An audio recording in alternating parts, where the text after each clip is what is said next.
Apa sih perbedaan mendengkur biasa dengan sleep apnea? Mendengkur biasanya terjadi ketika jaringan di tenggorokan bergetar ketika udara melewati saluran nafas yang sebagian tersumbat. Hasilnya akan menghasilkan suara ngorok atau getar seperti video berikut ini. Biasanya mendengkur tidak selalu terjadi penurunan kadar oksigen dan tidak terlalu mengganggu kualitas tidur. Sleep apnea biasanya terjadi ketika saluran nafas terhimpit atau tersumbat secara sebagian atau sepenuhnya, sehingga akan mengakibatkan penghentian nafas secara sementara dalam beberapa detik.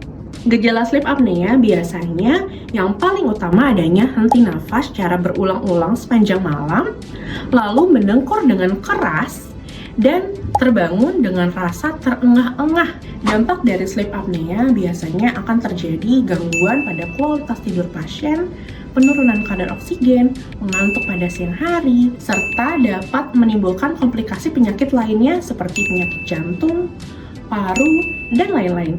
Intinya, sleep apnea sudah pasti mendengkur, tapi mendengkur belum tentu sleep apnea. Jadi menurut kamu dan pasangan kamu mendengkur biasa atau sleep apnea?